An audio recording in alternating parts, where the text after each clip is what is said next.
உலகெங்கிலும் இருக்கும் மெகா24 நேயர்கள் அனைவருக்கும் வணக்கம். நான் உங்கள் ராம்ஜி. நம்ம ஷோ ஆரம்பிச்சு 10 நாள் தான் ஆச்சுன்னு நான் நம்பவே முடியலைங்க. உண்மையிலே சொல்றேன், நீண்ட வருடங்களாக நடக்கிற மாதிரியே ஒரு ஃபீலிங்.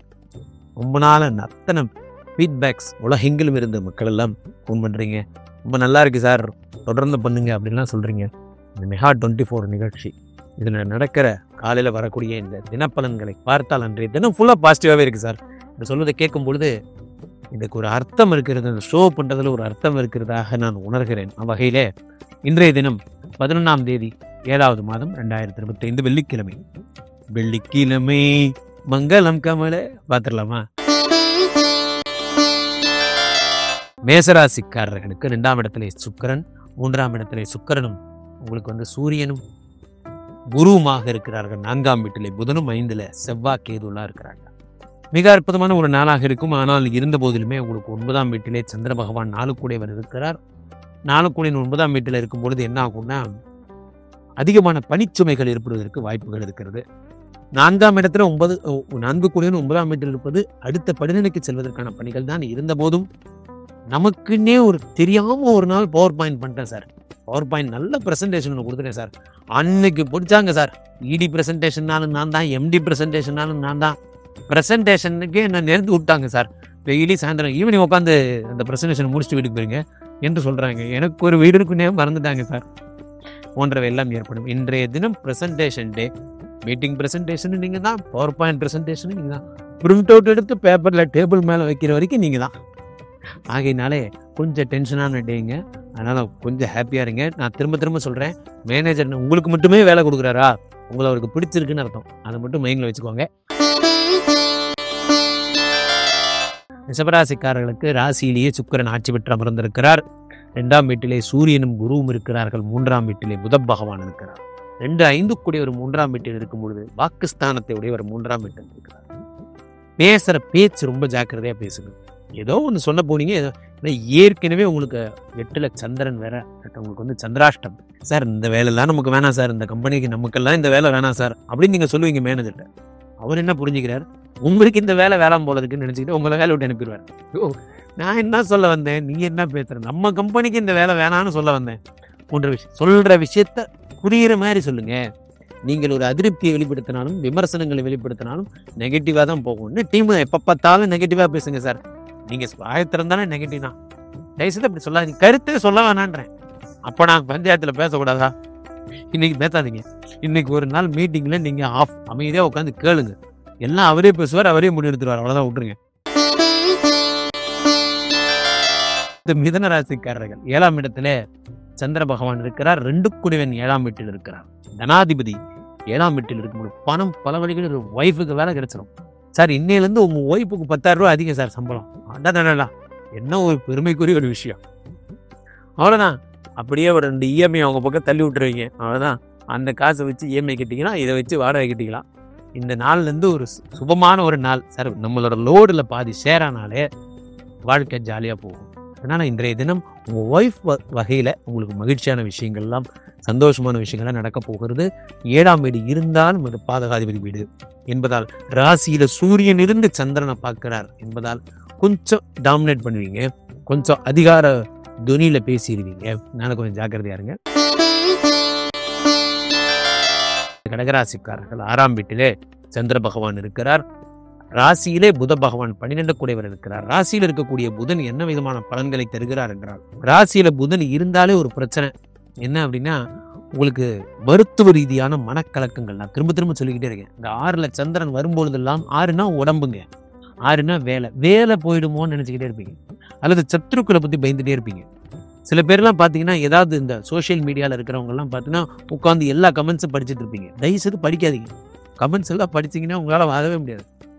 எந்த ஒரு ஃபீல்டில் இருந்தாலும் சரி, நீங்கள் மற்றவர்கள் என்ன சொல்லுவாங்கங்கிறத நீங்கள் கேட்டுக்கிட்டே இருக்காதீங்க. உங்கள் பணியை மட்டும் பாருங்க. விமர்சனங்களை கடந்து செல்பவன் மட்டும்தான் வெற்றியை நோக்கி செல்லுகிறான். அதை நீங்கள் மனசில் வச்சுக்கோங்க. விமர்சனம் வரும் சார், அப்படி தான் வரும். ஆஃபீஸில் இருந்தாலும் சரி. என்ன நீங்கள் ஆன் டியூட்டின்னு டெய்லி காணா போயிடுறீங்களாமே, உங்கள் வேலையை விமர்சிக்க ஒருபோதும் அனுமதிக்காதீங்க. ஆன் டியூட்டி பாருங்க சார், தெரியும் எப்படி பேசுவீங்க. நீங்கள் என் வேலையை பற்றி அப்படி எக்ஸ்போஸ் பண்ணுங்க. ராசிநாதன் 6ஆம் வீட்டில் இருக்கும்போது ஏதாவது கிண்டல் பண்ணுவாங்க, அதுக்கெல்லாம் இடம் கொடுக்காம பார்த்துக்கோங்க. சிம்மராசிக்காரர்களுக்கு 12 குறைவன் 6 மறைந்து விபரீத ராஜயோகத்தை உண்டு பண்ணுகிறார். ராசியிலே இருக்கக்கூடிய செவ்வாய் 12 2 குறைவன் மறைந்திருக்கிறார். அப்ப பேசும்போது ரொம்ப ஜாக்கிரதையா பேசணும். நிறைய பில்ஸ் மாத்திரைகள் எடுத்துக்கொள்கிறவங்க ஜாக்கிரதையா எடுத்துக்கோங்க. இன்றைய தினத்திலே மாத்திரையை மறந்து வச்சுட்டேன் சார், சாப்பிட மறந்துட்டேன், ரொம்ப சாதாரணமா நடக்கும். ஹெல்த் கான்சியஸான டாக்டர் சொல்றது மட்டும் கேளுங்க. நீங்களா ஒரு மாத்திரை எடுத்து சாப்பிடாதீங்க. ஸோ முன்பெல்லாம் நம்ம தாத்தா பாட்டிக்கு தாத்தா சாப்பிட்டு வந்ததுக்கப்புறம் பாட்டி கை நிறைய வெத்தலை பாக்கு முடிச்சு கொடுத்தாங்க. நான் இப்போதான் பேசிட்டு இருந்தேன். இன்றைய ஜென்ரேஷன்ல தாத்தா சாப்பிட்டு முடிச்சோன்னா பாட்டி கை நிறைய மாத்திரை எடுத்து கொடுக்குறாங்க. அந்த மாத்திரையாவது கரெக்டாக சாப்பிட்றோமா? அதுவும் கிடையாது. ஸோ இப்போ 11ஆம் வீட்டிலே சூரியனோடு சேர்ந்த குரு, ராசிநாதன் சூரியன் குருவோடு சேர்ந்த 11ஆம் வீட்டில் இருக்கும். உபஜயஸ்தானத்தில் இருக்கும் பொழுது வெல்ல முடியாத அளவு ஒரு என்ன சொல்லுவாங்க, தகுதி நிலைப்பாடு கிடைக்கிறது. பெரிய இடத்துல வாய்ப்பு கிடைக்கும். சாதாரண இடத்துல நீங்க ஒரு பெரிய இடத்துக்கு போறீங்க. அடுத்து கன்னிராசிக்காரர் 10ஆம் இடத்திலே உங்களுக்கு பத்திரே சூரியனும் குருவும் இருக்கிறார். 12 குடைவன் 10ஆம் வீட்டில் இருக்கிறார். 9ஆம் வீட்டிலே சந்திர பகவான் இருக்கிறார். 9 குடையவன் 4ஆம் வீட்டில் இருக்கிறார். அப்ப என்ன ஆகும் அப்படின்னு பார்த்தீங்கன்னா மிக அற்புதமான ஒரு பலன்கள் எல்லாம். 10 குடைய சந்திர பகவான் 4ஆம் வீட்டில் இருக்கிறார். மிக அற்புதமான ஒரு நல்ல நல்ல விஷயங்கள், தொழிலில் ஏற்றமும் மாற்றமும் ஏற்படுவதற்கான விஷயங்கள் எல்லாம் ஏற்படும். 11 குடையவன் பிளஸ் இந்த பக்கம் என்னடானா 2 9 கூடிய சுக்கிரன் ஆட்சி பெற்ற அமர்ந்திருக்கிறார். ஆட்சி பெற்ற சுக்கிரன் அடுத்த படிநிலைக்கு உங்களை கொண்டு செல்வார். 7ஆம் வீட்டு சனி ஃபாரின் போறதுக்கான யோகம். 6ஆம் இடத்து ராகு கடன்கள் எல்லாம் அடைப்பார். எதிரிகள் எல்லாம் விமர்சனங்கள் எல்லாம் உடைப்பார்.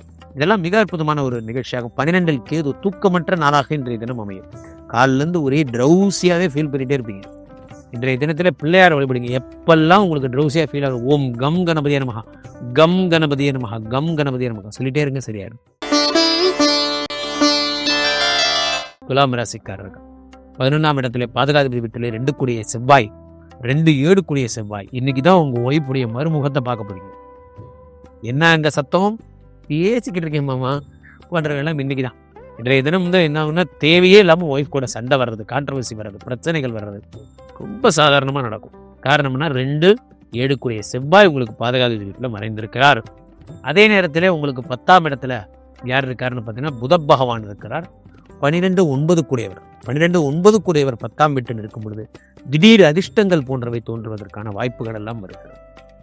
அதே நேரத்தில் 3ஆம் இடத்திலே சந்திர பகவான், 9 கூடிய சந்திர பகவான் 3ஆம் வீட்டில் இருக்கிறார். 3ஆம் வீட்டு சந்திர பகவான் மிகச்சிறந்த வாய்ப்புகள்லாம். 10ஆம் வீட்டு சந்திர பகவான் 3ஆம் வீட்டில் இருப்பதால் தொழிலில் நீங்க பெரிய ஆளாகிறதுக்கான வாய்ப்புகள் எல்லாம் ஏற்படும். என் இதயத்தின் இடப்பக்கம் இருக்கும் விருச்சிக ராசிக்காரர்களுக்கு சந்திரன் 2ஆம் வீட்டில், பாதகாதிபதி சந்திரன் 2ஆம் வீட்டில் இருக்கிறார். இன்றைய தினம் பாத்தீங்கன்னா தொட்ட காரியங்கள் எல்லாத்திலையும், பண விஷயங்கள் எல்லாத்தையும் ரொம்ப ஜாக்கிரதையா இருக்கணும். குடுக்கல் வாங்கல பழைய கணக்கு இவ்வளவு சார், புதுசா இவ்வளவு வந்திருக்கு சார், இவ்வளவு காசு நான் உங்களுக்கு மிச்சம் தரணும் சார், எழுதி சொல்லுங்க. பொதுவா பாத்துக்கலாம் சார், எல்லாம் பாத்துக்கலாம் சார், கணக்கெல்லாம் பாத்துக்கலாம் சார், அப்படி சொல்லாதீங்க. நான் தர வேண்டியது இவ்வளோ, அதுல இப்ப தரப்போறது இவ்வளோ, தெளிவான கிளாரிட்டி வேணும். அதை நீங்க தயவுசெய்து சொல்லுங்க. பினான்ஸ் ரிலேட்டடான சண்டைகள் வரும். கணக்கு பேசாதீங்க, உங்க ஒய்ஃப்ட கணக்கு பேசாதீங்க. போன மாசம் இவ்வளவு செலவாச்சு, எல்லா காரணம் நீங்க தான் சொல்லாதீங்க. தேவையில்லாத சண்டைகள், பொருளாதார சண்டைகள் வரும். இன்றைய தினம் 7க்கு அதிபதியாகப்பட்ட சுக்கிரன் ஆட்சி பெற்று அமர்ந்திருக்கிறார். அதே நேரத்திலே 2ஆம் இடத்திலே சந்திர பகவான் இருக்கிறார். ஆகையினால ஒரு டிஃபரெண்டான டே. ஒரு பக்கம் காதல், அந்த காதலை அழகா கொண்டு போங்க. டிஸ்கஷன் பண்றேன் பேர் வழின்னு சொல்லி கணக்கு வழக்குகள்லாம் டிஸ்கஷன் பண்ணாதீங்க. அது டிஸ்கஷன் இல்லை, சண்டை. தனுசு ராசிக்காரர்களை பொறுத்த வரைக்கும் ராசியிலே சந்திரன். தேவையற்ற விஷயங்கள்லாம் ஈடுபடுவதற்கான வழிகள் எல்லாம் உண்டு பண்ணுவார். சந்திரன் இருந்தாலே எமோஷன் தான். அடிக்கடி நான் சொல்லுவேன், 8 கூடிய உடம்புல இருக்கும்போது உயிர் சம்பந்தப்பட்ட பயங்கள் ஏற்படும். டாக்டர் சொல்லுவாங்க, உங்க ரிப்போர்ட்ஸ் எல்லாம் பார்த்தா சர்ஜரி பண்ற மாதிரி இருக்கு. ஒன்னும் ஆகாது சார். என்னைக்கு நீங்க மெகா 24 நிகழ்ச்சி, நம்ம நிகழ்ச்சியை பார்த்துட்டீங்களோ தொடர்ந்து பார்த்துட்டே இருங்க. நான் சொல்றதை கேட்டுட்டே இருங்க, உங்களுக்கு ஒன்றும் ஆகாது. நேரா போங்க, குன்றத்தூர் பக்கத்துல சோமமங்கலத்துல இருக்க சந்திர பகவானை சென்று வழிபடுங்க. இன்றைய தினம் சோமமங்கலம் போங்க, சந்திர பகவான். கும்பகோணம் பக்கத்துல இருக்கிறவங்களா இருந்தா திங்களூர் சென்று சந்திரனை வழிபடுங்க. தேவையற்ற மன பயங்கள்ல இருந்து வெளிவாங்க. சந்திரனை வணங்குங்க. சந்திரனை வணங்க அசுத்வஜாதி வித்மஹே ஹேமரூபாய தீமஹி தன்னோ சந்திர பிரச்சோபியாத் சொல்லிட்டே இருங்க.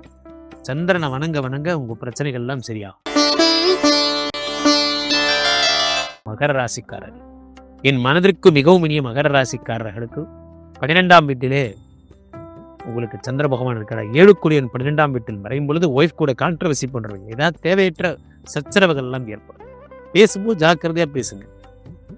நீங்கள் ரொம்ப உண்மையாக இருக்கிற பேர் வழின்னு லொக்கேஷன் அனுப்புறது, அதை பண்ணுறது, இதை பண்ணுறது, எதையாவது பண்ணி நான் போகணும் கேட்டேனா போன்ற சண்டைகளில் புரிதல் அப்படிங்கிறத புரிய வைங்க. நீங்களாக கொஞ்சம் ஓவர் பர்ஃபார்மன்ஸ் பண்ணி மாட்டிக்காதீங்க. 6ஆம் வீட்டிலே இருக்கக்கூடிய சூரியனும் குருவுமாக சேர்ந்து 6ஆம் வீட்டில் இருக்கும் பொழுது வயிறு சம்பந்தப்பட்ட பிரச்சனைகள் ஏற்பட வாய்ப்புகள் அதிகம். தேவையானதை சாப்பிடாதீங்க, தேவையில்லாத சாப்பிடாதீங்க. அதுதான் உடம்பு. ஆரோக்கியத்தை ஒரு வரியில் சொல்கிறதா இருந்தால் என்ன, தேவையானது நிறைய சாப்பிடணும், தேவையில்லாத சாப்பிடக்கூடாது. அதுதான் ஆரோக்கியம். அவ்வளோதான். 7ஆம் வீட்டிலே புத பகவான் இருக்கிறார். 6 7ஆம் வீட்டில் இருக்கும்போது வெளிநாடு சம்பந்தப்பட்ட ஏமாற்று விஷயங்கள் ஏற்படும். இந்த ஏஜென்ட் கிட்ட பணம் கொடுத்தேன் சார், கனடாவில் வேலை வாங்கி தரேன்னு சொன்னாங்க சார், அப்புறம் பார்த்தீங்கன்னா திடீர்னு கூப்பிட்டு போய் பாலைவனத்தில் பாலைவனத்தில் உட்கார வச்சுட்டாங்க சார். யாரை நம்பியும் போகாதீங்க. தகுதி சுற்றுகளில் தேர்ந்த பின்பு சென்றல் நலம். கும்பராசிக்காரர்கள் ராசியிலே ராகு, நான் தொடர்ந்து 1.5 வருஷமா இதான் சொல்ல போறேன். ராசியிலே ராகு இருந்தால் டிஸ்ட்ராக்ஷன்ஸ் ஏற்படும். சாயந்தரம் ஒரே விஷயம் தான் தோணும், பார்ட்டி பண்ணலாமா, பார்ட்டி இதே தான் தோணிக்கிட்டே இருக்கும். ஒரு பார்ட்டியும் வேணாம், பார்ட்டி பண்ணதெல்லாம் போதும். ஸோ இப்போ 6 உங்களுக்கு 11ஆம் இடத்துல இருக்கிறார். அப்போ வேலை கிடைக்கிறதுக்கான ஒரு பொன்னான நாளாக இருக்கும். அதே நேரத்தில் 6ஆம் இடத்துல புத பகவான் 5 இருக்கிறார், 8 இருக்கிறார். 8 6 மறந்து விபரீத ராஜயோகம் ஏற்பட்டு மெடிசன்ஸு சயின்ஸு சம்பந்தப்பட்ட துறைகள் இருக்கும். மிக அற்புதமான நாளாக இருக்கும். Medical science, medicine store, medical store வச்சிருக்கவங்க ரொம்ப அற்புதமான, அறுவை சிகிச்சைகள் பண்ணுறவங்க ரொம்ப அற்புதமான நாளாக இன்றைய தினம் அமையும். அது மாதிரி கும்பராசிக்காரர்களுக்கெல்லாம் மிகச்சிறப்பான ஒரு நல்ல விஷயம், தூரதேசத்துலேருந்து நற்செய்திகள் வரும், வெளிநாட்டிலேருந்து நல்ல ஃபோன்லாம் வரும். ரொம்ப ரொம்ப நல்ல நாளுங்க. ரொம்ப சிரிச்சுக்கிட்டே இருக்கு பாருங்க. ஹாப்பியான நாளாக இந்த தினம் அமையும் என்பதில் எந்த விதமான மாற்று கருத்தும் இல்லை. மீனராசிக்காரர்கள் சனி கொடுத்தால் எவர் தடுப்பார். சனி உடம்புல உட்காந்துருக்கார்.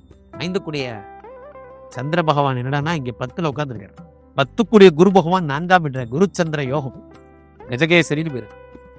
மிக அற்புதமான ஒரு நாளாக இன்று தினம் அமையும். தொட்ட காரியங்கள் எல்லாம் வெற்றி மேல் வெற்றி. வெற்றி எதை தொட்டாலும் நான் தான்டா, இனிமேல் நீங்க தான் ஃபர்ஸ்ட் சார், நீங்க இல்லாம இந்த ப்ரோக்ராமே கிடையாது சார்ன்றாங்க. 6 இருந்தாலும் 4ஆம் வீட்டு இருக்கும்போது அம்மாவோட உடல்நிலை ரொம்ப ஜாக்கிரதை. அம்மாவுக்கு ஹிருதயம் சம்பந்தப்பட்ட விஷயங்கள் ஏதாவது பிரச்சனை இருந்தால் உடனடியாக கூட்டு போய் டாக்டரை பாருங்க. 6 4ஆம் வீட்டில் இருக்கும்போது அதெல்லாம் ஏற்படும். கல்லீரல் லிவர் சம்பந்தப்பட்ட பிரச்சனைகளுக்கும் ரொம்ப ஜாக்கிரதையான நாளாக இன்றைய தினம் அமையும்.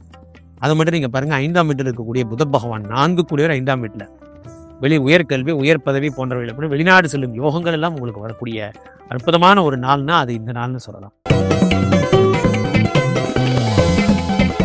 ஸோ 12 ராசிகளுக்கு முடிய பொதுவான பலன்களை நாம் பார்த்தோம். இன்றைய தினத்தில் நான் ஒன்று சொல்லுகிறேன், மெகா 24 நிகழ்ச்சியை தொடர்ந்து பார்த்து கொண்டே இருப்பவர்களுக்கு எந்த வியாதிகளும் எந்த கிரகங்களும் எதுவும் நாள் என்ன செய்யும், ஊழ் என்ன செய்யும், நம் நிகழ்ச்சி உடன் இருக்கிறது. தொடர்ந்து பாருங்க. நாளைய தினம் இதே நேரம் வந்து நம்ம நிகழ்ச்சியை பாருங்க. மீண்டும் ஒரு நல்ல பதிவில் சந்திப்போம். நன்றி, வணக்கம்.